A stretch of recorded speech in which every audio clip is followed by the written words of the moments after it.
White House that was, she wakes up every morning in a house that was built by slaves. America's the greatest country in the world. Absolutely. And the cracks in the glass ceiling. Twice I got up off my couch. Our First Lady represented last week. I just want to say that. No question. Now let's get to sports. We'll try to do the same. We kick things off in the land where it was a good day for Josh Gordon. Gordon was reinstated on Monday, but will have to serve a 4-game suspension and will join the Browns at training camp on Thursday. He was suspended for 2 games in 2013, 10 games in 2014, and the entire 2015 season for violating the NFL's substance abuse policy. Now, Gordon's agent, Drew Rosenhaus, telling our Adam Schefter that unlike other suspended players, such as Tom Brady, who are banned from any football-related activities with their team during suspension, Gordon will be permitted to remain with his team during this suspension. So we got all that, gentlemen.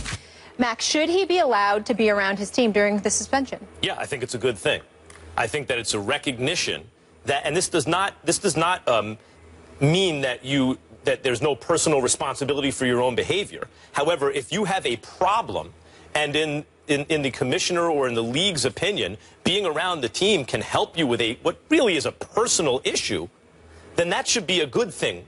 It's good that they allow you to do it. Now, yesterday, the Alden Smith stuff came out, and I was on a soapbox about the hypocrisy of a league that tests for marijuana, yet is in bed with alcohol companies, right? The problem with always getting on the soapbox, though, about that issue is that usually when these issues come up, it's a guy with a problem. Or else why is he, if he's being suspended, he's been caught for it multiple times, and he knows that his financial future is at risk, and yet he still can't stay away from it, which means he has an addiction problem. I mean, I don't know how else you can read that. So the league, recognizing this, says, okay, here it's actually helpful for you to be around the team. Go ahead, get help. I don't think there's anything wrong with it. Really? That's right. I completely disagree with you. I don't think he should have been allowed around the team. And I'm going to tell you why. Because there's a rule that's in place that states that that's not what's allowed. Tom Brady has to suffer the consequences. Now, we could sit up there and we could say, okay, Josh Gordon has a problem. He was absolutely spectacular in 2013. Had, 87 receptions, 1,646 yards. The next year, 2014, he only played 5 games. Was he injured? I don't think so. I think that had something to do with some kind of a violation. He was suspended all of last year. Why? Because they found another violation. And here he is now. Even though they're letting him back, he's going to be gone for the first 4 games of the year, just like Tom Brady. So let me get this straight. Tom Brady, model citizen and football ambassador, 4-time champion, universally recognized as the greatest quarterback of this era, one of the top 3 quarterbacks in the history of football. Oh, by the way, supermodel wife, the guy sit up there and rocks the Tom Ford suits just like we like to. The guy looks good. He conducts himself in pristine fashion, doesn't get into any trouble or anything like that. But because of deflated footballs, this dude is not only not playing 4 games, which I'm certainly, and we can get into that later because I don't have that much of a problem with that, but he's not playing football. He's not even allowed to be with his teammates. He can't even have them over his house for dinner. But a dude in Josh Gordon, who I like, but with all due respect, got some issues. And one of them is weed. And because of this, we're going to sit up there and deduce that he has a problem. And because he has a problem, we need to be a bit more lenient. We can be more punitive with somebody who is pristine. But somebody who has a problem, our empathy, our sympathy, all of a sudden usurps somebody like a Tom Brady, who has been a relatively stellar individual throughout his career. I find this decision reprehensible on the part of the NFL. Not because of Josh Gordon per se, but because of the inconsistency. What I'm saying is, if you know you're going to do this for Josh Gordon, then turn around and do the same damn thing for Tom Brady. Who are you, and what have you done with Stephen A. Smith? What are you talking about? Stephen A. Smith, I know, is clear thinking enough to clearly see the difference here between a violation, which certainly isn't performance enhancing. If anything, the message that the league wants to send by even testing for marijuana is it does the opposite of enhance your performance, is that it's bad for your performance, that it's bad for you. Tom Brady, in the opinion of the commissioner, who by the CBA has the right to adjudicate this stuff, yes, Tom Brady, in Goodell's opinion, and I happen to agree with the commissioner, cheated, or probably cheated, to gain an advantage. Are you going to say that there's somehow a moral equivalency, or there should be some kind of legal equivalency in terms of how the NFL metes out punishment between, on the one hand, a personal issue with substance abuse, which does not enhance performance, and on the other hand, a player who willfully, likely cheated for a team that was caught taping practice I'm in the sorry, past? just in case you were wondering, I didn't stutter. I know what the hell I said, and I mean it. The fact of the matter is, Max, this is the bottom line. The 4-game suspension is the 4-game suspension. If you are suspended for 4 games, I'm not saying that, oh, it should be the same no matter what. But if you're going to give Josh Gordon, if you want to sit there and not be as punitive against Josh Gordon as you are against Brady, then why suspend him to 4 games? Why not suspend him 2? Why not let him back 2 games earlier? I'm saying that while you're suspended, a suspension is a suspension. And under the rules of a suspension, if you are not allowed to be on, listen. What are you, the suspension police? Evidently so. Somebody need to be it, so I'll take on the title. If they gave it to me, I'm telling you right now, if I were the commissioner, I would probably lessen Josh Gordon's suspension from 4 games to 2. But while suspended, he would definitely suffer the same issues that Tom Brady has suffered. Here's the problem, Goodell. Here's the problem, Goodell. Here's the problem Goodell has right now, and it's, I think, the reason that you and probably others will also take the position that he shouldn't have double standard for Gordon and Brady, although I don't think it's a double standard. I don't think all suspensions have to be created equal and all this kind of stuff. But here's the problem with Goodell. Power corrupts. Power tends to corrupt, and people have an intuitive understanding of this. And so they're suspicious of power, particularly someone with as much power as Goodell, where in the past it seems to have corrupted the process, or at least his thought process about how to mete out justice. And so now, because of that suspicion, whatever Goodell does will be met cynically by people. It will be received cynically. Here he's doing something constructive. I owe you an apology. I owe you an apology. Max Kellerman, I apologize. I had no idea that you were Mr. Sensitivity. I had no clue. I had no clue. I had no clue, Max Kellerman. I had no clue that what you were concerned about is the commissioner being concerned about public opinion and how that could potentially sway him. Far be it for me to think otherwise. Far be it for me to think that Max Kellerman could give 2 rocks about what the hell the public has to say. Okay, if you're the commissioner, you're going to do what you believe is right. That's what I'm saying. But he's doing the right thing, but it will never be met. It's not the right thing. It will never be received well because people are cynical about his intentions. But I'm saying to you, it's not the right thing. It would be right to me if Roger Goodell took Josh Gordon and said, instead of 4 games, I'm going to suspend you for 2. That might be right. But while you're suspended, you shouldn't be subjected, if you're Tom Brady, to different, more punitive rules against you compared to somebody else who's suspended. A suspension is a suspension. If you're sitting up here and you're suspended from work, guess what that means? You don't show up. Now, some people might have paid suspensions. Some people might not. But guess what? You're not on the air. And in the end, what's the difference between Josh Gordon and Tom Brady? The fact is you're looking at Josh Gordon, and he is in a situation where you can't stay off the weed, possibly the sauce, possibly something else if you're hanging with Johnny Manziel, by the way, and then you're going to turn around and just sit up there and tell me that this dude deserves more leniency than Tom Brady? I wrote it down yesterday. I disagree with that. How do you feel about staying off the weed again? Because I forgot. I wrote it down, but I can't find it. Football players, guys that cost themselves money, stay off the weed. Right, got it. Period. Here's the thing. So look, the team doesn't have to let him around. The team doesn't have to decide to let him around his teammates. Any team's going to let their player around the teammates. So let me get this straight. This is your position. Simply because of your idea of the definition of a suspension and how somehow they should all be treated the same. In the judgment of the commissioner, if this individual would be helped by being around his team, in the judgment of that player, if he would also be helped with the problem that got him suspended in the first place by being around his team, and in the opinion of his team and his teammates, he would be helped by being around them. None of that should change what actually happens because of some inflexible idea of the definition of suspension. Once again, I owe everybody an apology. I thought that we were talking about the NFL. I didn't know we were talking about daycare center. I had no clue. I was lost. Somebody didn't tell me that the NFL is a daycare center. Somebody did not tell me that we're talking about a daycare center. It's a grown man. And by the way, if you need to be around your teammates all the time to refrain from engaging in detrimental activities, okay, then guess what? There's no hope for you any damn way. Well, He was going all last year in 2015. He was going all last year. He only played 5 games in 2014. What the hell were you doing then? We could surmise, but in the end, what it comes down to is this. If you're going to be a member of the National Football League, you have to have the requisite discipline to make sure that you refrain from activities that could cost you your career. But not in the opinion of the commissioner, Josh Gordon, the team, or his teammates. Not in their opinions who are actually going through this. That is true, but they ain't on First Take either. We addressing this, and I'm telling you how I feel. I don't give a damn how they feel. I'm telling you what I feel, and this is what it is. They're wrong as far not the Browns, not Josh Gordon, but I think the commissioner in this instance, you can correct. They don't have to follow his advice. You can rectify this.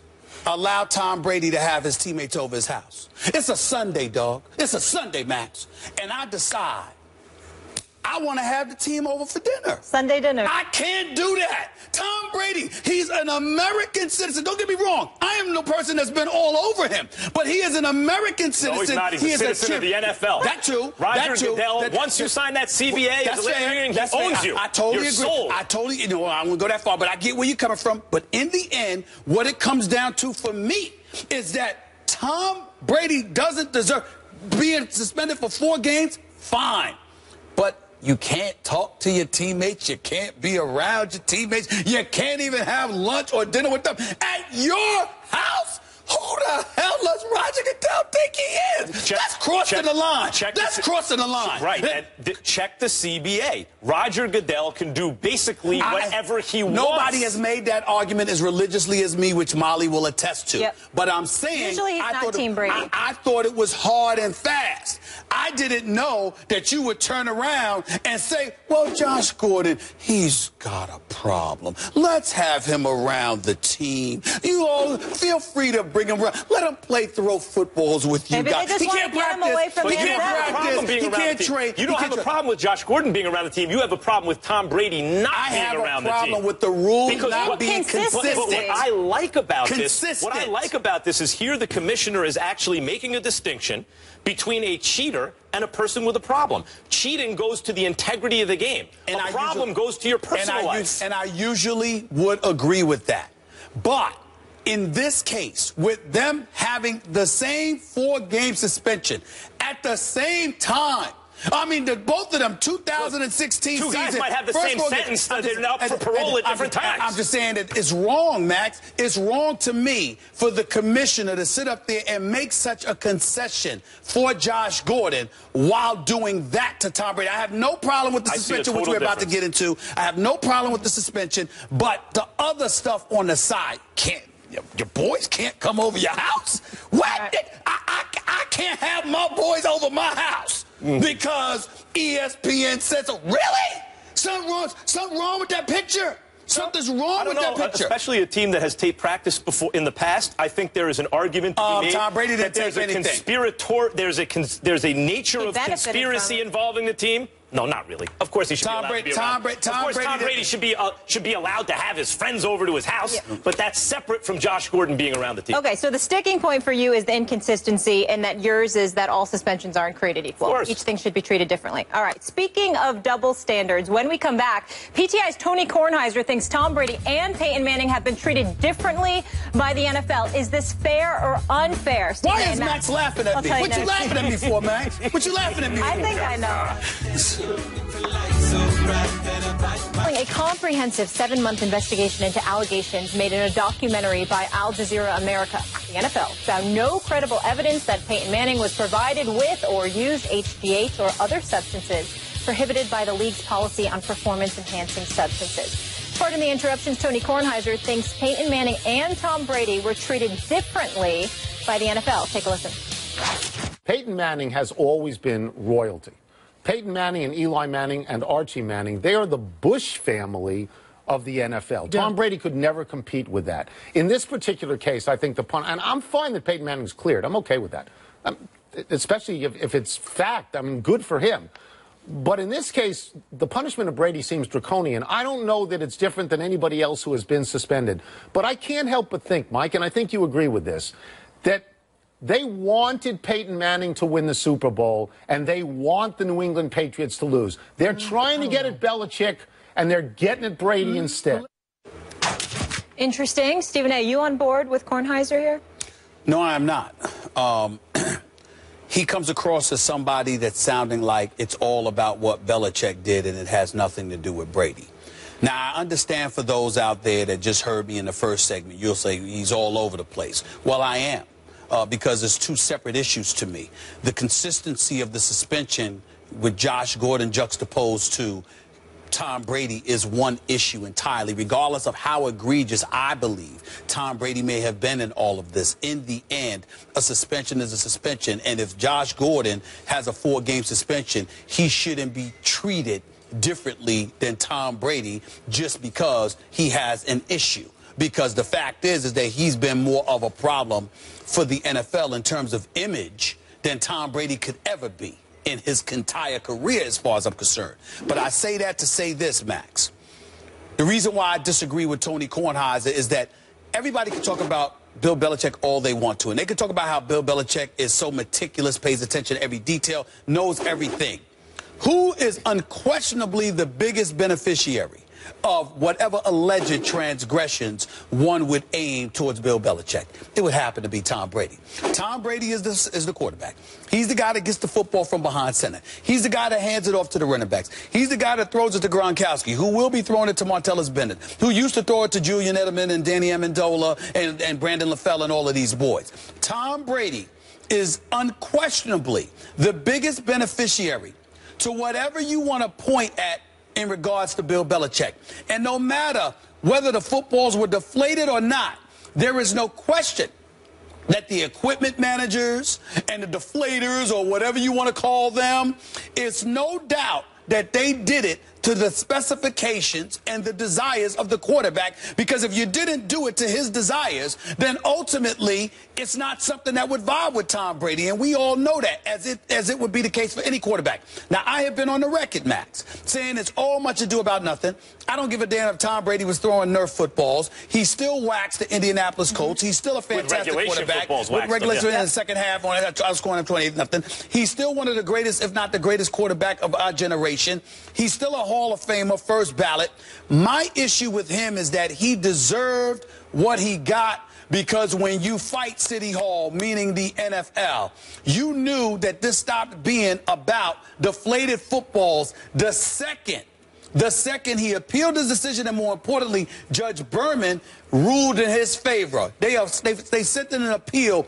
2 hours later, they were ready to dance, because to them, this was bigger than Tom Brady. This was about Tom Brady, his lawyers, the NFLPA trying to usurp the authority of a collective bargaining agreement, and it was about sending the message that their power would not be usurped. That was what that was about, which is why I don't have a problem with the suspension. It's why I disagree with Tony Kornheiser when he talks about draconian ruling and all of this other. He might be right about that, but he's wrong about this being all about Bill Belichick, because that's how his answer came across anyway. It's not about Bill Belichick. It was about Tom Brady in concert with the NFLPA trying to usurp the power that was granted to Roger Goodell by the CBA. They had to send a message. You're going to serve those 4 games, come hell or high water. That's what they have to do. Don't think they have to do more than that, which is why I took the position I took with the Josh Gordon topic. But they had to send a message. We're going to get you 4 games. I think what my boy Tony Kornheiser was referring to here was the kind of soft power that relationships give you. And this is your life, this is business, this is with friendships, with any kind of relationship. Good relationships generally help, and bad ones generally hurt. So I think what Kornheiser is referring to is the good relationship that the Mannings have with the NFL. The fact that, in this case, Peyton Manning cooperated with the NFL, which is what you would expect, not only from someone who actually is innocent, but from a family like the Mannings that have such a good relationship with the NFL and vice versa. That wasn't what Tom Brady did. Tom Brady was not seen by the NFL to be cooperative. So how does that play into everything? Well, you said you don't think there's any doubt. Tom Brady's the beneficiary of it. There's no doubt that he knew. I agree with you that he knew. That's my basic feeling. But I do think there's you could establish reasonable doubt if it was in a court of law. Now, the way it works in the NFL is it's not a court of law, it's the court of Roger Goodell's brain. That's the kid. So who he has relationships with and how they peddle that kind of soft power is significant. In the case, for example, you were talking about this not long ago, O.J. Simpson trial. I didn't follow that particularly closely. You couldn't really escape it at the time. But I was annoyed that they broke into the Knicks coverage of the finals to show the But why did I think O.J. did it without even paying super close attention to the trial? Because I felt he left a confessional suicide note, put a disguise and cash in a bag and headed towards Mexico. That's all I need to know. Now, in a court of law, if I was a juror, maybe I acquit him given a trial. But in my own personal opinion, I would think, the guy did it. So Goodell is using that kind of standard, not beyond a reasonable doubt with Brady, but do I think he did it or not? And like me, he looks at it, he goes, smashed cell phone, et cetera, et cetera.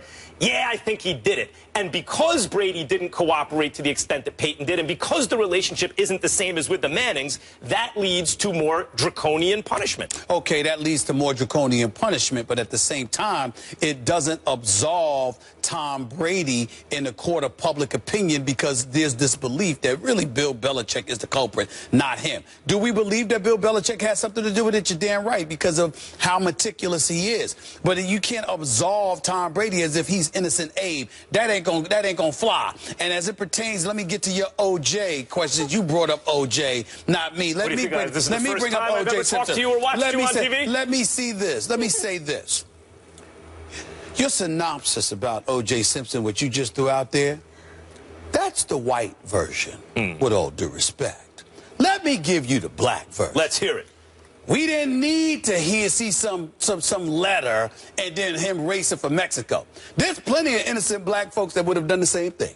Where to me, OJ's guilty is the blood trail. The blood in the Bronco, the blood on the premises, and all of that other stuff. That's where he's guilty, as far as I'm concerned. That's where his behind deserved to be, under the jail. Okay. But having a note and trying to get to Mexico, there's plenty of brothers that's going to do that that's innocent. Let me tell you something right now. There's plenty of brothers that's going to do that because in this system, you don't necessarily believe that people are going to assume you're innocent. A white woman dead, you were formerly married to her, domestic violence, et cetera, et cetera. Okay, point well taken. That's right. Include the blood. He should be under the jail. The point is that even with the blood, given what the defense did, you could understand where a juror, based on the way that case went, would say in a court of law, I don't see enough evidence to say guilty because the standard is beyond a reasonable doubt.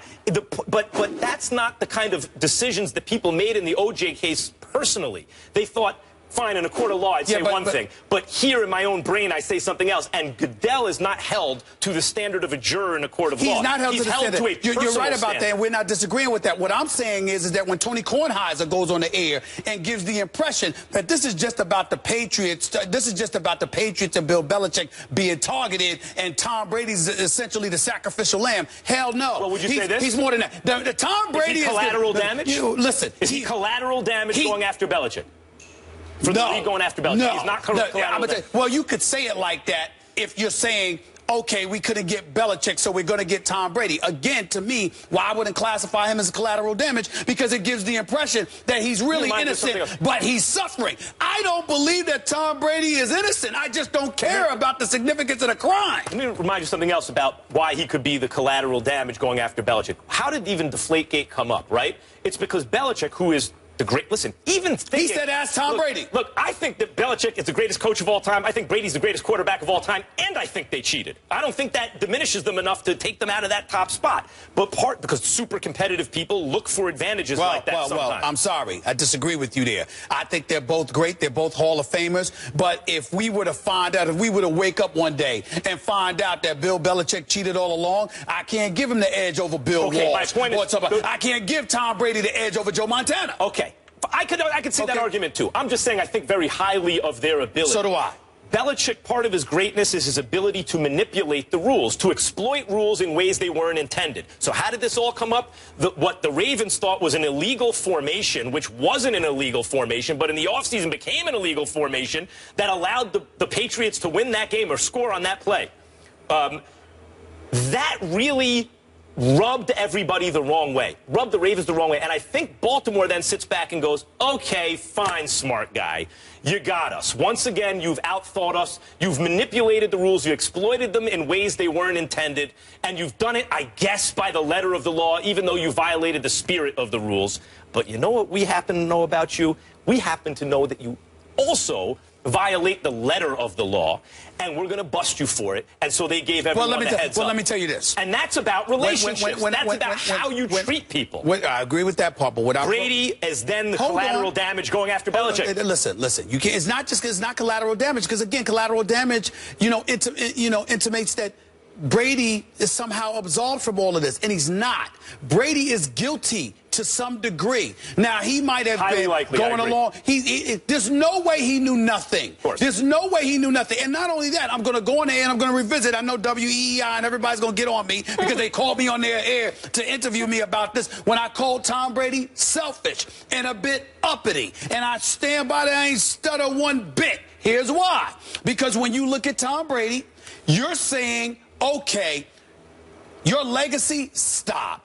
Y'all don't give a damn about what people think. You're the Patriots. You never have. Okay, Mr. Kraft might, who I just revere, but Bill Belichick and Tom Brady don't give a damn about what the public thinks. We understand that. Tom Brady cared about those games. Certainly didn't care about his money because he got suspended a year earlier. It had cost him $1.8 million. In this particular instance, it cost him $235,000 because he got his money front-loaded with the signing bonus and everything. So we know he got over monetarily. But that's not even a big issue with him. The big issue was making sure he did not miss any games. That's what he was fighting for. That's all he was fighting for. And this notion that Tom Brady somehow cared so much about his legacy. Let me tell you something. You could have taken it to the Supreme Court. That wasn't going to change what people thought. I totally disagree. People who believe you're guilty, believed you're guilty. People who didn't believe it because there was nothing about the case that said otherwise. Tom Brady had to demonstrate, particularly to his constituency, I mean, people in New England who swear by Tom Brady, but also to some undecided folks. He had to show that he was innocent, that he was being wronged. And the way to do that is to appeal it and appeal it and appeal it. And remember, according to New York state law, because it was an arbitrator, even if he gave false testimony, it wasn't necessarily perjury. So he didn't necessarily put himself, even if he wasn't telling the truth, in a position to get into further legal trouble. Not necessarily. What he has done to a lot of folks, people I talk to about it, say, especially Patriots fans, but even others, look, he keeps appealing it like he's giving the impression to people that he didn't do it, that he has some kind of righteous indignation about it. I'm going to challenge the people that you're speaking to, because you know Southern California is a long way from Boston. You've been chilling in the sunshine a little bit. Let's be clear about that. Yeah, I can tell, okay? That's number one. Number two, do you realize it's day two, but do you realize how asinine that statement you just made was in terms of Boston? But these people, he had to convince them that he was innocent. He's Tom Brady. He goes out there and says from day one, look, I'm innocent, but I don't really feel like being bothered. They would have said nothing because he's Tom Brady. Yeah, but you know what would have happened? Tom Brady. I mean, you got to be kidding me. What happens to those Tom people Brady is when they argue. I had an argument with a producer today who's a Patriots fan. And what did he say? And what did he say? What she said is... I'm sorry, I apologize. What she said is that the rational part of the brain shuts down when you talk to Patriots fans. She said this in so many words. She would deny this, but this is what I took from it. And if it's Tom Brady, right, no matter what, it's the Patriots and they're all good. However, if Tom Brady didn't appeal anything, and for the rest of time, everyone could throw in their faces, come on. He took his punishment. He wasn't going to do anything. He said he was going to appeal. Stop it. He didn't do it. They That's lose ridiculous. all those arguments. That's ridiculous. I mean, Tom Brady passed gas they call it perfume in Boston. We all know it's true. It's just the truth. And he can do no wrong. Just stop it. Have you seen Ted 2? Have you seen Ted 2? No, I have. You need to see Ted 2. I have not. Well, having nothing to do with this, you have to see Ted 2. That promo, I remember that with Mark Wahlberg. Yeah, I got it. Ted, very good. Are you not entertained? Come on. That was good. Come on now. They have to be convinced of Tom Brady. Be undecided. No, please. When we come back, there's an election right now. They're another heavyweight feeling the heat. Michael Jordan criticized for finally speaking up. Is he taking too much heat? That is the debate next. First Take, just getting started. You know we came to win. Go hard or go home. No turning back on this Michael Jordan said he was troubled by the growing violence between African Americans and police officers in this country. On Wednesday, MJ told ESPN's The Undefeated he will donate $1 million each to the Institute for Community Police Relations and the NAACP Legal Defense Fund. Jordan said he's making the donations to foster greater understanding, positive change, and create a more peaceful world. Here's a part of Jordan's statement.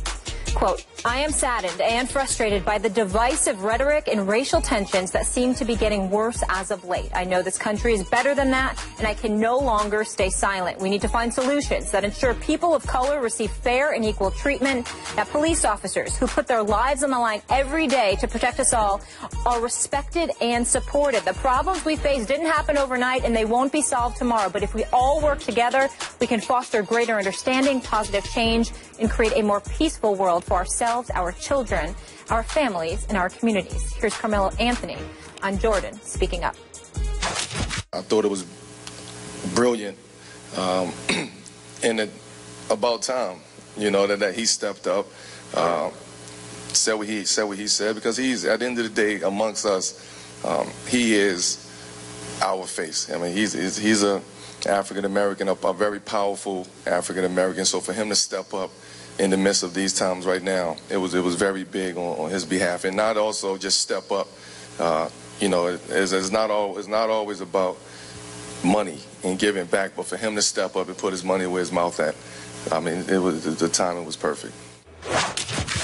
Stephen A., is Jordan taking too much heat for what he did? I believe he is. You know, first of all, as a black man, would I have liked to have heard Jordan speak up more on issues a la Jim Brown, Bill Russell, Muhammad Ali, Kurt Flood, Kareem Abdul-Jabbar, etc.? Of course. When you are a member of a community that's widely recognized as being a bit disenfranchised and who feels, by and large, most of the time, relatively voiceless, to some degree, even in this day and age, of course you want somebody of Michael Jordan's stature to speak, to be a bit more loquacious and outspoken about issues. But it's one thing to desire that he does those things and be those things. It's another thing entirely to engage in condemnation directly against him because you feel he hasn't, ignoring so many other things that he has done. I have always been told throughout the years, and to some degree, I've seen Michael Jordan be incredibly charitable, not just with his time, not just with his money, but also with providing the appropriate face to what you want someone of his stature to be about. Michael Jordan surrounds himself with individuals who are educated, who are intelligent, who are accomplished in their own professions, who also happen to be black. And there's a certain level, there's a certain requirement that he will have in terms of you putting your feet on the ground, pounding the pavement, and doing the things necessary to elevate yourself to another level. It's similar to the kind of thing that Kobe alluded to when he wrote that letter last week for the Players Tribune. And he talked about not necessarily just giving to people and playing the role of enabler, but instead putting them in positions so they can ultimately carry themselves, because you're not doing them favors when you're just handing stuff to folks without them having to position themselves to really work for it, develop a skill, and take themselves to another level. These are the kind of things I think need to be looked upon and thought about and elocuted when talking about Michael Jordan. I look at a man that not only was the greatest player in the world, I looked at how he dressed, I looked at how he carried himself, I looked at how he projected, because what I saw wasn't just an individual who was trying to look good or floss money or do something like that. I looked at Michael Jordan as an individual that was saying, this is what they taught me works in order to elevate myself to another level in the world of corporate America and beyond, which is what we're trying to do with our community. So look at me, to some degree, albeit as an example of some of the things that you could do along the way. I look at a guy like Kobe. I look at a guy like LeBron James. I look at D. Wade and all of these other guys, you know, with the fashion statements and all of this stuff. And LeBron having a business acumen that he has. And I see individuals that took it to another level. What Jordan had to fight through in the 80s, they didn't have to fight through at the turn of the millennium. He facilitated Melo and LeBron and D. Wade and others ultimately becoming what they became, him and Magic Johnson. Because when we see Magic Johnson, we thought Showtime in the 80s. Now we see the businessman. What the level of reverence that we should have for these individuals, there are no bounds to the words that I can express to thank them sincerely for all they've meant for our community. And when you see their good, there's no question that there are things they could have done better.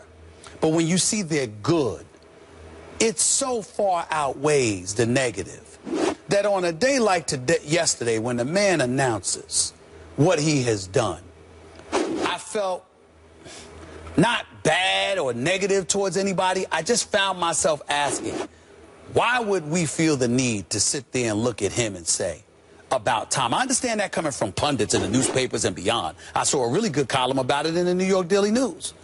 But if you are a black man, how on that day yesterday could you say that about him? Michael Jordan is, no one's ever been better at, no one's ever been as good at anything as Michael Jordan was at basketball. Like, he's the great, it's, you know, indescribable how great he was. And kids who didn't grow up in that era will never even know, even though the statistical record he left behind also proves it, right? He was amazing. And I'm going to tell you something my late great brother Sam used to say. The time to criticize the fat person is not when they're getting back from the gym with the sweaty wristbands, right? I know what you mean when you say that, look, on this day, after he just made this statement and gave $1 million or $2 million altogether and tried to do it in a way that seems, at least on the surface, as a kind of unifying thing, now is when you criticize him? It's tough to find fault, really, with anything Jordan wrote, or even with the way he allocated the money. And I saw Kevin Blackistone have a... I saw it too. Yeah, and the headline was basically Blackistone telling Jordan how he should spend his money. Why don't you give $1 million to Black Lives Matter? And my first thought was, and Kevin, my guy from around the horn back in the day, I love Kevin Blackistone. My first thought is, why do you have your hands in Michael Jordan's pocket? Let him, like, he's... what's it? But then I watched it, and Blackistone went ham. I highly suggest everybody that you see it. Yeah, you got to watch this video. I mean, he Kevin went Blackistone around the horn yesterday. Whew. Yes. There's just this feeling with Jordan. This is the best way I could describe it. Not to criticize the fat person. They're coming back from the gym. The wristbands are sweaty. There's just this feeling when you read it, like, boy, who could criticize what he wrote or what he did? It's impossible. And then you step back and you go, maybe that's why I have this funny feeling. Because I can't exactly, Blackistone did a very good job of figuring it out, but I couldn't articulate to myself what gave me a kind of a funny feeling. And I guess that's what it was. That with Michael Jordan, you get the sense that no one could ever be offended. You know, my reaction to the headline about Blackistone originally was, who could be offended by what Jordan said or did? And then yeah, that's right. You can't be offended by what he said or did, I guess. And that's what the issue is. It feels like you're dealing with a professional politician in Jordan. And this is, though he has a lofty status, and he has a major impact in the business world, I understand, and partly as a result, a major cultural impact. Right. You still get the feeling that his response, when you watch Carmelo, you get the feeling that his response is a human and compassionate response, a real response. And with Jordan, you get the feeling like it's still somehow political, even in its apolitical nature. It still feels like it's too clean, like no one could possibly take exception, and that's the point. A friend of mine, he's a DEA agent. He wrote something. Just want to read this to you for a quick second, because this is relevant to what we're talking about. He said, MJ and others speaking up or throwing money at the problem isn't the issue. The law protects the PD officers, police department officers, for what ultimately, in some cases, amounts to murder.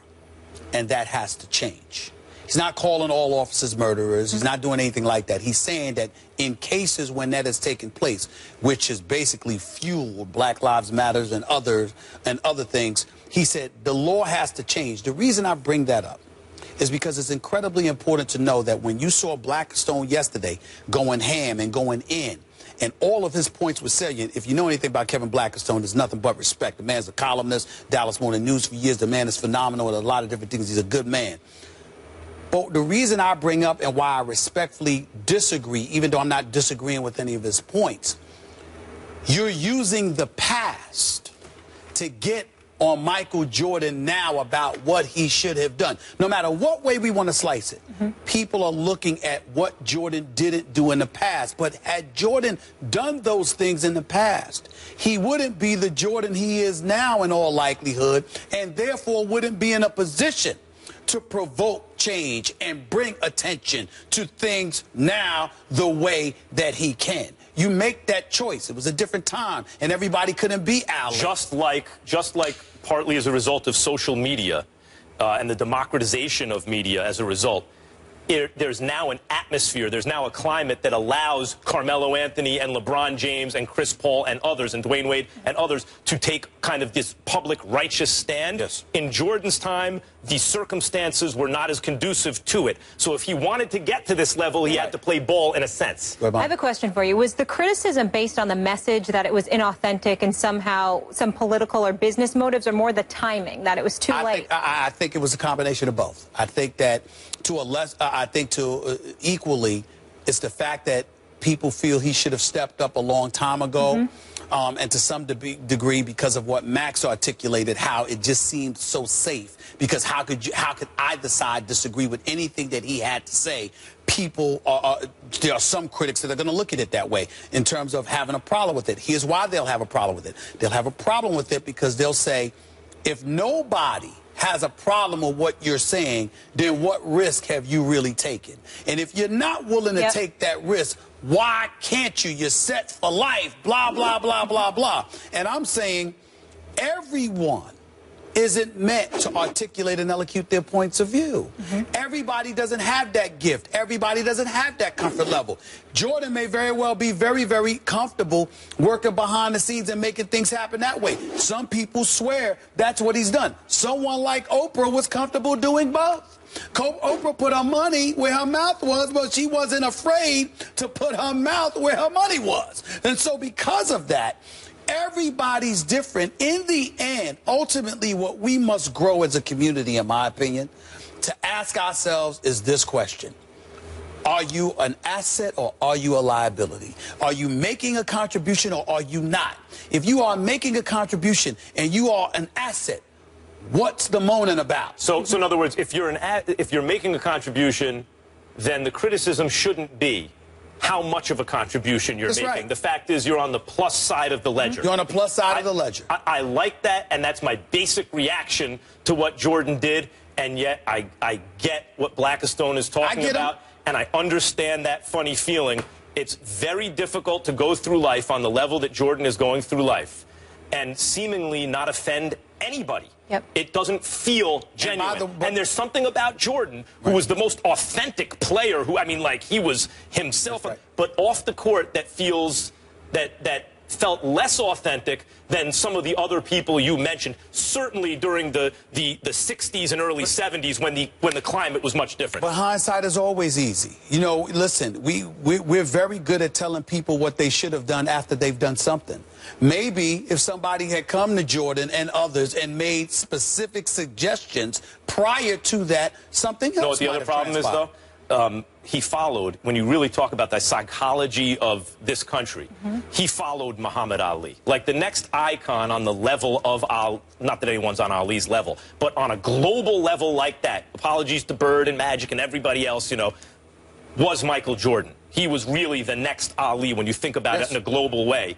And that's a tough act to follow. I mean, because Ali was the polar opposite. That's right. But everybody ain't meant to lead. especially in that particular situation. You lead in your comfort zone. It's far more difficult to do it when you're away from your comfort zone. Of course, and speaking of assets, no one more powerful than Michael Jordan. So even though it's now, we're happy he's behind it, and hopefully this will provoke some change. As expected, the New York Yankees traded Aroldis Chapman to the Cubs in a 5-player deal. Now, according to Joel Sherman of the New York Post, owner Hal Steinbrenner still wants this team to make a push for October and will not allow a fire sale. The Yankees still are entertaining offers for Andrew Miller, but the price for the reliever is very steep, a source telling ESPN's Britt McHenry.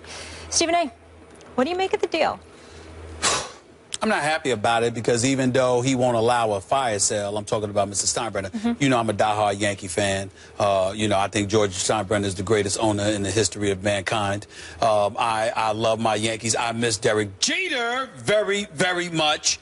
But right now, I don't even know the Yankees. So even though I didn't like it per se, I totally understand it. It's definitely a move in the right direction because they're older, they're trying to get younger.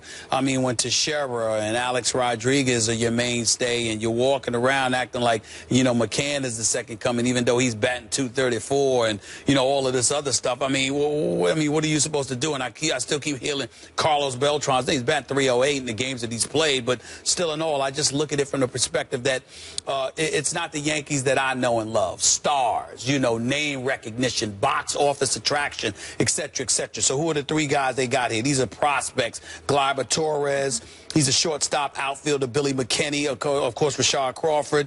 You know, I give them credit, and they got Adam Warren as well. So I give them credit where credit is due. They got young studs. These are prospects in the minors. Incredible upside, but nobody that was going to be utilized by the Cubs.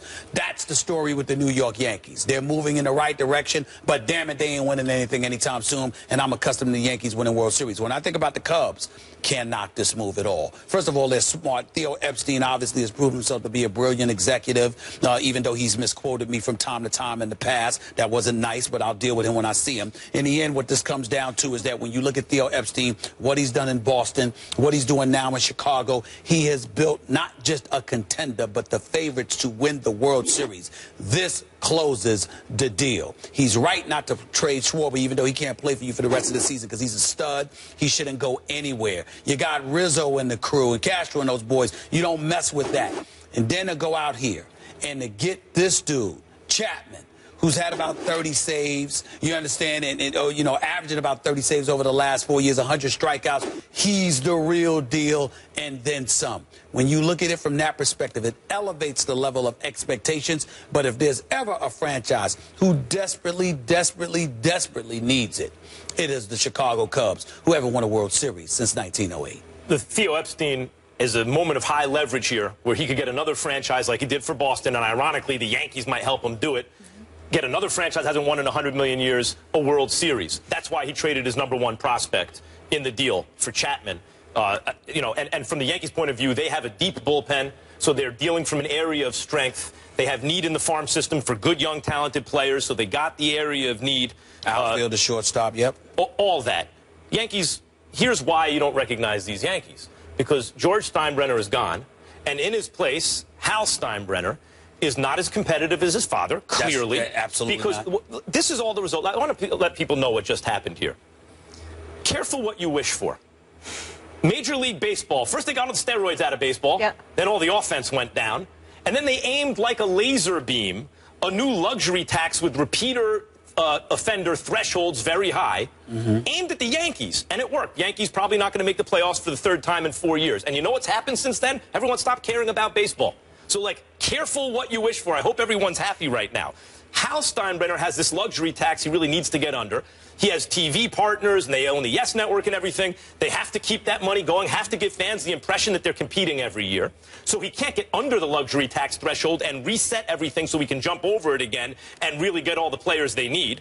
And yet, he's not competitive enough to affect his bottom line in a way to smash through the luxury tax threshold, since they're already over it, and sign everyone they need because it's so punitive, the luxury tax. That's why the Yankees are in this position where every year they're a little over 500. They're not going to make the playoffs. If they make the playoffs, they're not going to go on a run. So I just want everyone to realize what just happened. The New York Yankees at the trade deadline, the #1 brand in the history of baseball by far, just traded the hardest thrower in the history of the game at a time where they're only 4.5 out of the wild card. That's right. I mean, that's the new state of baseball. Everyone thinks they want parity. Everyone thinks they want the PEDs out of baseball. You got it. How do you like it? Because box office says not that much. I feel your point on that, but getting back to Chicago, listen, I find myself as a native New Yorker actually root for the Cubs. I mean, damn, you ain't won the World Series since 1908. I mean, it's pretty damn bad. And I don't know why the hell I mentioned Castro. I meant Chris Bryant. Yep. But what I'm saying to you is that Chris Bryant said, I mean, this kid is a stud. Rizzo's a stud. We are Zobrist.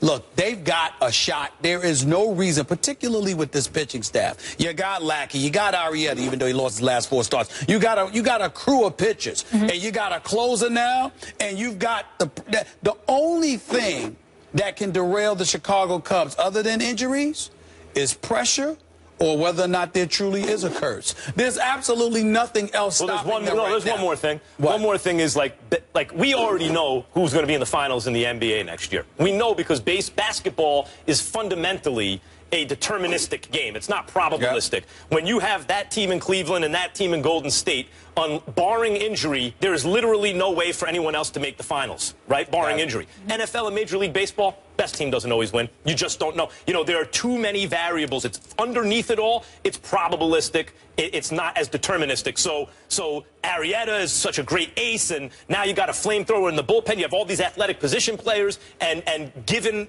the totality of you think, yeah, the Cubs should win the World Series. Doesn't mean they will. They can get the worst team in baseball can beat the best team in baseball. Well, it all comes down to pitching, though. It all comes down to pitching, because I don't care what anyone says. When you have starting pitching, that usually gets it done. I saw Bumgarner win a World Series a couple of years ago. Right. He was the lone dude. I mean, even though other guys showed up, it was really about Bumgarner being available 3 games in a World Series and being able to close the deal for you. And I'm looking at Lackey, I'm looking at Arrieta, I'm looking at Lester. You got these boys, they show up. You shouldn't have a problem if you're the Cubs. But that's right. You need to be able to identify the big game pitchers. There is such a thing as big game pitchers.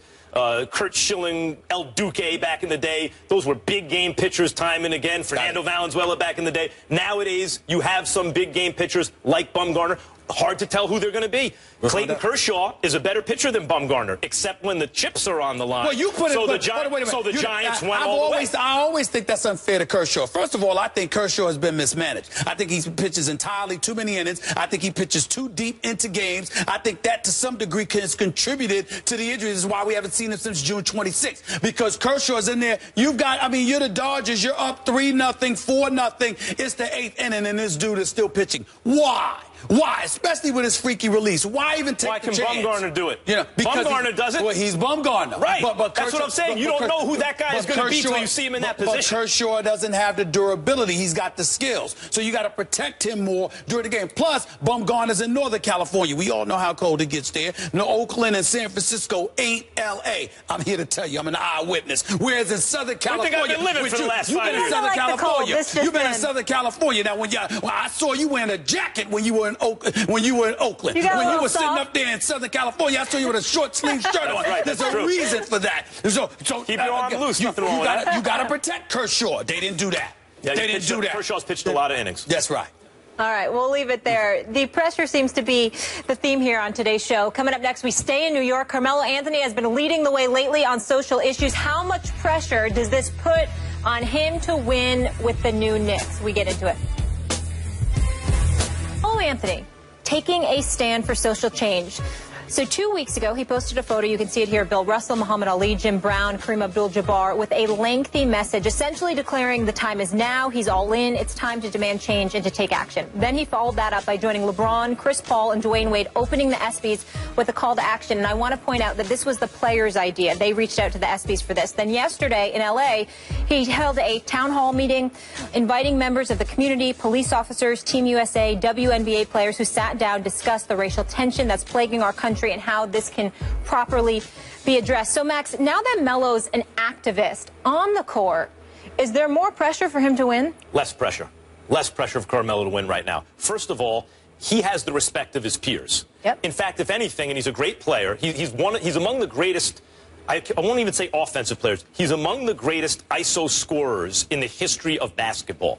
There's nothing he can't do. Paul Pierce was asked, who's the toughest guy to guard? Carmelo Anthony. He has the respect of his peers. In fact, he's usually rated, for a lot of his career, he was top 5, still rated by, as top 10 by most, put ahead of guys like Paul George when he was no longer better than guys like Paul George, who are real two-way players. But he has that kind of respect from his peers because they know the things he does, the things on the court, are extremely hard to do. They know he's mastered every kind of aspect of one-on-one scoring. They can't, and they know how hard it is to do, so they're like, wow, he's this great player, and he's put in certain ways, not on LeBron's level, because no one is, but on the level more or less of guys who are better than him, like Durant. I think there's a recognition now, as people are getting more sophisticated in terms of the way they evaluate players, that he's not quite on that level, that he's on a franchise until very recently was dysfunctional, and who knows still, I mean, Dolan still owns the team. He's in a position where Derrick Rose's delusions of grandeur aside, no one's really expected maybe to win a playoff series if everything comes together for them right now. He's not even really the centerpiece of the team's plans in the long term, which is Kristaps Porzingis at this point. And he's physically a little bit in decline. He's been hurt. You look at his numbers, they're down, even on a per-possession basis, that kind of stuff. And he's playing in a league where his style of play has become less important over time. It's gotten much more to a kind of spread, pick and roll, open offense, and he's a kill you and ISO type of player. So I think because of all those things, people realize a championship may not be in the offing for Carmelo Anthony. And by attaching himself, and I don't want to say attaching, leading on important social issues now, he's actually, I think, in a strange way, alleviated the pressure to do something on the court. He has become something different than just a guy who needs to win a championship to validate his career. Finish? There's a pause. I'm nervous. I completely disagree with you. And it's difficult for me because there are very few people that I'm more fond of as a professional athlete than Carmelo Anthony, who I've known personally for over a decade. He's a good brother. But I say this not just to you and the audience out there. I'll look Carmelo Anthony dead in the face while I deeply, deeply, deeply appreciate all the things that he is doing in the community to bring attention to the plights that we're all suffering from, not just as a community, but as a nation right now, and bringing attention to it. While I deeply appreciate that, my brother, I'm also a Knicks fan, and I'll be damned if there's less pressure on him to win because of this. You must be crazy, Max. You must be crazy. Not the first time I heard that accusation. When I walk into Madison Square Garden this year, you're expecting a championship? No, I didn't say that. But what I'm saying is, don't tell me there's less pressure. And I'm going to tell you why. Carmelo Anthony has been in the NBA for 13 years. He's been to the playoffs 10 times. He has gotten out of the first round twice. Now, I'm sorry. No. Black Lives Matter, social issues, I get it. I'm with you. Tell me when and where I'm showing up. But when I roll up into the Garden and I watch you in that uniform, I expect more. You making $122 million. You average 25 points per game for your career. This brother shows up in the postseason averaging better than 23. Okay? You got out of the first round twice. Now, damn it, no. But what does that tell you? Listen, let me tell you something right now. Has he been overrated? Wait a minute. I'm not going to sit up there and say him as a talent has been overrated because I know offensively he's the real deal. But what I'm trying to say is at some point in time, think about the company you keep. Now, Chris Paul doesn't have a championship either. Here's my point. Melo has the most perfect name on the planet for him because for the most part, that brother's Melo. Melo's, we gonna be all right. Constantly positive, enthusiastic. He might get a little frustrated in moments, but for the most part, we gonna be all right, Stephen. Relax. You know, he ain't Lamar Odom. We go out to the crib. Relax. Don't worry about back in the day when they won a championship a few years ago. No, Melo's not like that, but he is Melo. Why I can't say this about Chris Paul, even though Chris Paul hasn't won a championship either? Because Chris Paul is a pit bull. And it makes him sick to his stomach. You can feel it being around him. You don't even want to be around Chris Paul after he loses. He got attitude with everybody. He's just a pit bull. You understand? He wants it that bad. LeBron's a 3-time champion. LeBron has gone to 6 consecutive NBA Finals. Dwayne Wade can go to Chicago all he wants and be with that average team that he thinks is going to compete. He is a 3-time champion. I have nothing to say. But when you ain't getting out the first round, that disturbs me. Here's where it gets worse. I have a problem with Carmelo Anthony playing in the Olympics this year. First of all, I have a problem with all of them because I don't think any of them should be over there because I don't think it's safe. I don't think it's safe, and I think it's nasty. What we've read, I think it's nasty. When you listen to Greeny talk about the water being the equivalent of raw sewage, you don't need to be there. You know, they're just sharing the borders with 10 different nations and Al-Qaeda and ISIS out there. You don't need to be. That's my opinion. That's just me. But you're there. Fine. But for Carmelo Anthony, I don't think he needs to be there. You know why? You already got 2 gold medals. What the hell, you want a third? That you're fine, you get the third. That don't gloss over the lack of an NBA championship. And what I'm trying to say is that I need Melo, who is one of the elite players in this game, who is big time. It's my brother. I got nothing but love for him. But don't tell me it's less pressure. There's more pressure because if I'm a Knicks fan, I see you in the news for all of these other reasons, and I appreciate it. But I also want you in the news for this. In May, at least May, if not June, could you give me May? May, man, not the end of April. What are you complaining about? You're older than me. You've seen the Knicks championship. I've never seen the Knicks championship. Please, I was 6 years old. Come on, man. I was 0 years old. 5 years old, really, because I turned 6 in October. My point is, I want to see it, man. I mean, May, you ain't have to give me June, because if you run into LeBron, I respect it. But right now, I'm looking at the Knicks with Derrick Rose running his mouth, Joakim Noah, Kristaps Porzingis, and Melo. To me, based on what I've seen in the Eastern Conference, there's no reason on earth why I can't see the Knicks against Cleveland in the conference final. Okay, I don't care if his name was Intense Anthony. I don't care if his name was Stephen A. Anthony. It comes to a point where people have to admit, look, what we thought about a guy and what level he was on was wrong. I used to catch flack a couple of years ago because if you watched both guys, you knew that Chris Bosh was clearly superior to Kevin Love. Chris Bosh was playing on a championship team. He was playing third fiddle. He played defense on every possession. He was playing away from the basket on purpose. Like, there were all these things he was doing that sometimes he would wind up with 7 points and 8 rebounds, and the stats didn't look good. But if you watched the impact on the game, you know Chris Bosh was all-world. And if you watched Kevin Love as the primary offensive force on a sub-500 team, you knew that Bosh was better than him. But the numbers all said Kevin Love was better than Chris Bosh, and so people bought into it. I don't know if anybody who bought into that. Oh, a lot of people bought into it. I don't know who they are, because Kevin Love was never better than Chris Bosh. I was trying to tell people at the time. You should see my Twitter timeline. And Kevin Love is good. I don't want to disrespect him. No, of course, but he's not Chris Bosh. But he wasn't better than Chris Bosh. Same thing with Carmelo Anthony and Paul George. A couple of years ago, it was pretty obvious Paul George is a better basketball player than Carmelo Anthony. Carmelo Anthony could do more difficult things more easily on offense, but as an overall impact player, both sides of the floor, Paul George was a two-way player. Carmelo Anthony isn't. Maybe it's time for people to recognize that the player they thought Carmelo was, which is an elite, all-time great kind of player, is not actually who he was. That if you're a one-way player, the best you're going to be is a very good player. I am not willing to quite concede. A championship I am willing to concede that Carmelo Anthony is not a great two-way player because he doesn't play defense that great. But offensively, he is legit. No, scoring and offense. But the ball doesn't always move with Carmelo. Well, you know what? Like Allen Iverson said, I give you the ball. Ultimately, it touches 4 or 5 different people and gets back to me with about 5 seconds on the shot clock. Evidently, you didn't want it. What you want me to do? That's how I look at Melo with that. There is some truth to that. Melo is a big-time offensive player. I'm not talking about any of that. I'm talking about results. You had an opportunity to leave to Chicago, albeit for less money. You didn't do it. You had an opportunity to go other places when you left Denver. You didn't do it. You had an opportunity to hold Phil Jackson's feet to the fire instead of capitulating to what the Zen master wants to do, Mr. Triangle himself.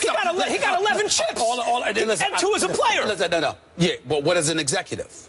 Well, I mean, let's see. You seem to think they can wind up in the conference finals this year. They're 49 and 115. Get it done. Okay. That's all I'm saying. I'm not saying anything else other than get it done. That's all I'm saying. Maybe just admit the fact that Carmelo isn't good enough to be the best player on a championship team. I'm not willing to concede that yet. Here's what I take away from this. Melo with a call to action. We're giving him props. We all appreciate it. And now Stephen A. with a call to action back to Melo. All I'm saying is Stephen A. Anthony. That's what we want to see. Intensity. He is Stephen Anthony. We got to go to break. I appreciate everything that Melo is. We're going to break. Win, damn it! You've been off for a month. We haven't gotten your thoughts on Westbrook. We're doing that next. The Thunder have enough money now to offer Russell Westbrook a max deal. Should he stay in OKC? That is the question. Next.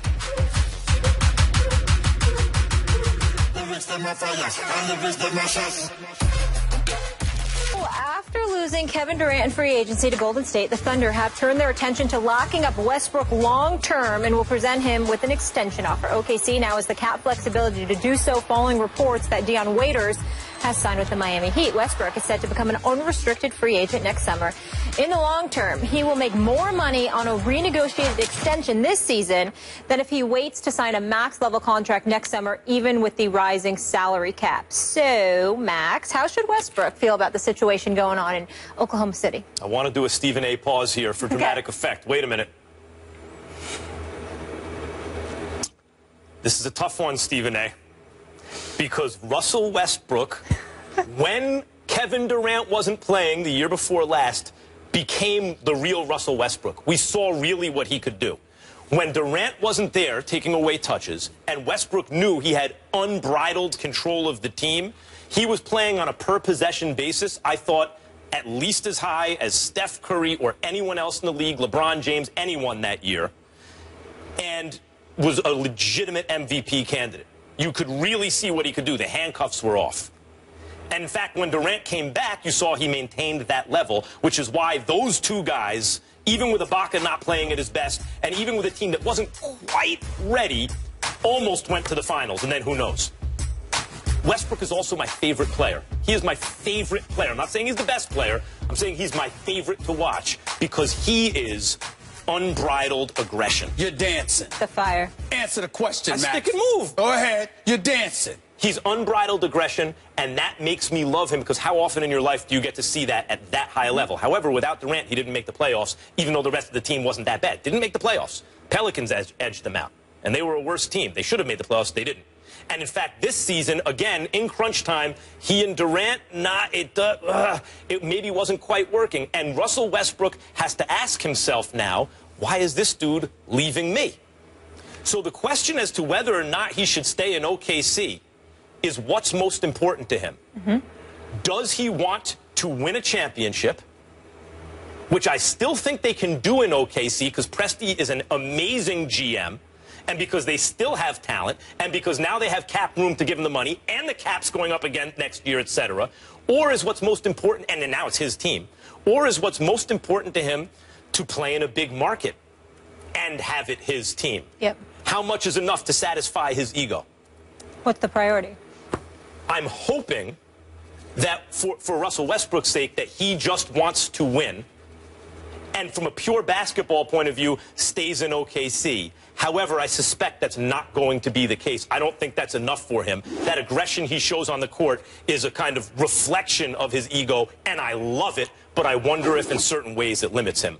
The direct answer to this question is that Russell Westbrook should do what the hell he wants to do, whether that means staying in OKC or going elsewhere. He is one of the top 5 talents in the game. I think he is big time. I think he is an assassin personified, the most ruthless competitor in the NBA today. Having said that, I don't think there's any way in hell he should sign the max right now. I think that Sam Presti, respected as an executive in this league as well as he should be because he continuously has fielded a contender. The fact of the matter is Sam Presti's resume is good, but it's not great. You lost Kevin Durant, okay? You let go of James Harden. You held your feet to the fire for about $4 million, all right? You know, Reggie Jackson is gone. Then Serge Ibaka obviously is gone. There have been others in the mix in between. There's a lot of talent that has come and gone through OKC.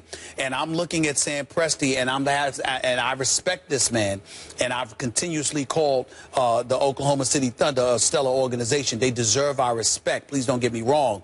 But it doesn't refrain me from asking the question, what exactly are you doing to ingratiate yourself with these players? Because if you're Sam Presti, you know, when you let go of Scott Brooks and you hired Billy Donovan, did you talk to Kevin Durant before you did something like that? I'm just wondering. I mean, because when you have a small market team, you have to ingratiate yourself with players in a fashion that makes sure that they're receptive to you. And you have to cultivate a relationship to some degree. I am not saying that Sam Presti didn't do those things. I am saying it's not something that comes across as very obvious. The players never, ever speak against him. I've never heard players speak against him. I also haven't heard them speak up for him. They respect him. They respect the job that he's done. They respect the fact that he is the face of the organization from an executive position. But is he that guy that goes about the business of successfully ingratiating himself with players where he's building enough of a connection where they're not walking out the door on you? There's the player point of view, but there's also who are you GMing for? Well, if you're GMing for, like, the CBA, which is supposed to be about competitive balance, right? In fact, it's just about funneling money from the players to the owners, diverting those funds to the owners. And so if it was really about competitive balance, a team like OKC from a small market or helping small market teams wouldn't feel the bite of the possible luxury tax and would therefore spend more freely. Sam Presti has been functioning under the premise that he can't just sign Harden to a max deal and Ibaka to a lot of money and pay a repeater's tax by putting good pieces around them. Yep. He's constrained by the fact that ownership is essentially cheap in OKC. But you're talking about the constraints. I'm talking about having knowledge of it and working around it in a manner that expands beyond dollars and cents. We all know that the cap is a restriction. We all know that you've got to deal with that luxury tax and the specter of it, you know, hovering over you. We get all of that part. But you have two of the top 5 players in the world. James Harden has proven to be a superstar. James Harden, he didn't mind leaving OKC, but he would not have minded staying had you been willing to pay him. You think Westbrook would mind staying? Listen, at the time, in Oklahoma City? At the time. What I'm saying to you is this. You just lost to Miami. You have an opportunity to come back fully loaded, okay? And what do? You let James Harden go and move him to Houston. We were just finished praising the Chicago Cubs for how they've decided to go for it. Well, Oklahoma City didn't, because they said, well, we still got the crew here. We still got enough of a crew. We're going to maintain competitiveness while at the same time doing other things. And where did that get you? Obviously, Kevin Durant was hurt. That's ownership. They won't spend. Well, you know what? I think they could be convinced otherwise by somebody the quality of a Sam Presti. How diligent did you work towards them being willing to spend those dollars? You think Westbrook, it's an honest question. I have a question for Stephen A. Smith, who happens to have a lot of sources all around the NBA. Is there any world in which Russell Westbrook would sign a contract extension at this moment to stay in OKC when this is like his real shot to get out? I would say to you, all that we've been told in NBA circles is that he would love to get himself in a huge market, preferably L.A. But at the same time, this is Russell Westbrook, who's a relatively eccentric dude, and I don't think it'd be wise for me or anybody else to even think we could predict specifically what he's going to do, other than saying L.A., because he's one of those people that loves L.A. more than y'all. Yep. It's a lot. Yeah, but if they don't sign him, then the question is, should they trade him before the season They should starts? absolutely. You do not wait. If Russell Westbrook doesn't sign a max extension, you either trade him before the season or you trade him before the trading deadline. But they absolutely, positively cannot have Russell Westbrook on the Oklahoma City Thunder for this entire season without a max deal. Then he'd be the second superstar in back-to-back summers you've lost for nothing. Never get over that. Can't do that. We'll leave it there, guys. We go to the NFL when we come back. Meanwhile, we go to H-Town. Entering the 4th year of his 5-year rookie contract, a big payday may be in DeAndre Hopkins' near future. Currently making an average of $2 million a year, Hopkins ranked 3rd in the league in receptions and yards and 7th in touchdowns. Not too shabby. Hopkins told our Tanya Ganguly that he doesn't expect a specific number for his next contract, but he wants to be treated for what he's worth. So, Stephen A., how much is he worth is the question. I would say that he's worth a minimum of $60 million guaranteed. Does he deserve the $70 to $71 million that Des Bryant and Demaryius Thomas got? No. Does he deserve the $71 million that Julio Jones got? No. Does the person that can go out there and, as far as I'm concerned, break the market is Antonio Brown for the Pittsburgh Steelers. I think that right now he's proven to be the best receiver in football. Both he and Julio Jones had 136 receptions last year, even though Julio Jones had more yards. Playing with Matt Ryan and what have you, they can do those things. They can compete for that because Julio Jones is a stud. But Antonio Brown is just so special. And the reason why I would value him a little bit over Julio Jones is because for some reason Antonio Brown excels in special teams as well, not just as a receiver. So I consider him a dual threat. As long as he's healthy, I would say that Antonio Brown should be the highest paid receiver in football. But when you take out those two, then everybody else is debatable. Demaryius with Des Bryant, they were both, you know, Des was hurt last year. Demaryius Thomas fell off a little bit, seemed to lost a step, but it also didn't help that Peyton Manning was certainly a shell of itself. And now that you're going to have either Mark Sanchez or Paxton Lynch or somebody else, you know, I don't know how much I'm going to be able to blame Demaryius Thomas for that. We'll wait and see. In the case of DeAndre Hopkins, I'm thinking about a guy, the offense in Houston was ranked 21 last year. Their passing attack was ranked 18th, and I'm thinking about the quarterbacks. Don't get me started with Brian Hoyer, who's lucky to be in the league. Ryan Mallett, T.J. Yates, Brandon Whedon, B.J. Marshall. You're talking about 4 to 5 different quarterbacks. And somehow, some way, DeAndre Hopkins still had 111 receptions for over 1,500 yards. So when I look at it from that perspective, plus I take into account his youth, the fact that he's only had 3 years in the league and he's excelled and elevated his level of play each year, I would say a safe bet, I'm thinking minimum 55 to 60 million guaranteed. Anything else you pull off there is gravy, but there is no doubt that DeAndre Hopkins deserves at least 55 to 60 million in guaranteed if the four aforementioned are all in, well, not Antonio Brown, but Julio Jones, who deserves to be up there number 1 or 2, Des Bryant, Demaryius Thomas, T.Y. Hilton, guys like that. Yeah, he deserves in that kind of range. I think, look, when you look at what guys get paid, it's not just how good they are. It's where are they in their contracts, how much leverage do they have, how good do they make their team? Is it a moment of leverage for the team where they need to pay a guy to stay relevant or to get over the top? If you look at what guys in his position are making, meaning they can exercise your team option and still pay you less than you're worth, I think it comes in more like $14 million a year in salary, maybe like $40 million guaranteed, just because it's not like he's a free agent. You know what I mean? He's trying to kind of buy out a year. And I also think that Hopkins is the most underrated receiver in the NFL. You never hear his name mentioned. You mentioned a bunch of guys. I actually think when he's on the field, I think Antonio Brown, you're just tough to argue against him. I think Odell Beckham is right there, and he's ascending. I think Julio Jones rounds out. Those 3 guys are qualitatively different than everybody else. But I think there's a rung right there. Like, oh, you could call it the top 5 or maybe the top 3 and then plus.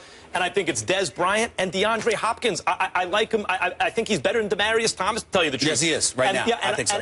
The reason I think that, I know his reception percentage isn't very high, but you mentioned it, Stephen A. Who is throwing him the ball? Hoyer, Mallett, Whedon. These are not serious NFL quarterbacks. And yet you look at how he does against all different kinds of coverage. Against 4 DBs, he's 9th in the league. 5 DBs, he's 10th in the league. Against 6 DBs, he's 1st in the league. Well, I mean, if you know, your reception percentage is not going to be great under all those circumstances when you're the only target and you don't have guys getting you the ball who can throw. I will say this. And I'm glad you brought this up because I want to make sure, just in case I didn't say it right, the numbers that I gave out are their dollars. Right. Then there's the guaranteed portion. Julio Jones, $35.5 million. I'm just reading from here, from the notes here. Des Bryant's at $32 million. Demaryius Thomas at $35 million. A.J. Green, who's at $60 million, but $26.7 million guaranteed. These are guarantees at the signing. Right. When I'm talking about, I'm not. And that's going to keep getting reset when the next guy I'm not talking about DeAndre Jordan deserves $60 million in guarantees. I don't mean to say that. Yeah. I'm saying if a Julio Jones is at $71 million with $35.5 million guaranteed at signing, I think somebody like a DeAndre Hopkins should be at $60 million with about 25 guaranteed. Not only that, but when he comes up, that's what I mean. When he comes up, he's good enough to reset the market. You know, That's is he better than Julio Jones? No, he's not better than Julio Jones. But he's good enough that if he's the next guy up and that guy's getting 35, maybe he gets 38. The only reason I would disagree with you there is because you're only as good as your quarterback allows you to be. Yep. And because they Shows you how good he is. because Brock Osweiler, I didn't say how good he's been, but if Brock Osweiler goes in there and he's not what they thought he is, or they thought he was going to be Rick Smith and Bill O'Brien. Yep. The fact is that DeAndre Hopkins is going to suffer. Now, that may not be his fault, but because you can't make that much of a difference anyway, why am I going to give you those dollars? See, you watch this guy. He's a stud. He's a great receiver. He's a stud. He's a stud, no doubt. And now we should be hearing Osweiler, hopefully, to Hopkins. But this team getting Lamar Miller, it should be interesting. They could be pretty good. And, of course, J.J. Watt underwent the surgery. He just posted a thing on social media. So hopefully he should be ready to go. The defense will be all right if the offense steps up and does something to make Bill O'Brien and Rick Smith look good. Brock Osweiler better show up since he ran out of Denver. He better show up. Another call to action from Better show up. Meanwhile, Ty Lue took over last season, led the Cavs to the title. Now he got the dollars and the security. Does he deserve that extension he got? Max, Stephen A. will weigh in with their thoughts. Keep it here. Oh my God. To the land, after leading Cleveland to the city's first championship in 52 years, the Cavaliers and Ty Lue agreed on a 5-year extension worth $35 million, first reported by The Vertical, confirmed by ESPN. Sources have told ESPN that the first 4 years are fully guaranteed, with the 5th as a team option. Lue gambled on himself by not signing an extension when he took over for David Blatt in January. Bet on himself, and it paid off. But, Stephen A., do you think he deserves this contract extension? He absolutely does. He absolutely does. Tyronn Lue did an outstanding job. I knew he had the right pedigree because he had Doc Rivers, helping him along to get to the point that he got to last year. I sat down and did the interview with him the day after he got the job.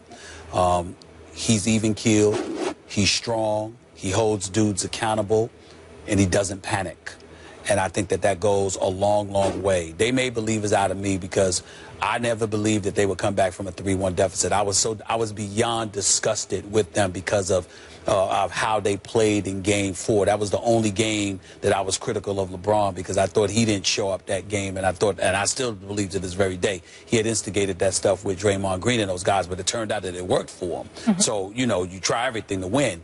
But in the end, what it comes down to is this. Tyronn Lue knows the game of basketball. Tyronn Lue went from an inside-out to an outside-in attack. He upped the tempo, changed the philosophy that David Blatt had in play. He was obviously able to hold LeBron James, Kyrie, Kevin Love, and others accountable. Acquiring Channing Frye, the part of David Griffin, deserves a lot of credit. But how he utilized them in the playoffs, but then benched them in the finals because you saw that it was a matchup problem because Channing Frye couldn't even get a shot off in the finals. I mean, Tyronn Lue made adjustments, and I think that Steve Kerr has proven to be an outstanding coach. There is no doubt about it. But he got beat. They didn't just get beat as players. They got beat as coaches against Tyronn Lue and Larry Drew and Phil Handy and those boys in Cleveland. And when you consider the fact that Scott Brooks got fired from Oklahoma City and then got the job in Washington, D.C. at $7 million a year, $35 million over 5 years. How the hell are you going to give Scott Brooks that money and you don't pay Tyronn Lue? Because they thought it meant Kevin Durant. No, well, I'm just saying. I'm being rhetorical there because I'm saying Tyronn Lue is not speculative. Right. He's done it. Yep. Look, give him his money, and they did, and they should have. LeBron was the reason they won the championship. LeBron was a brilliant coach on the court and off. LeBron was the guy who, after they were smoking the whole Eastern Conference, playing the spread pick and roll like they were the Golden State Warriors, bombing from 3, like changing their style of play, LeBron was the guy who said, I got to get Kevin Love going here, and sacrificed the game against Toronto in order to try to do it. And then when it didn't happen, went to a plan B in the finals, and then brought his team all the way back and played out of this universe after not playing particularly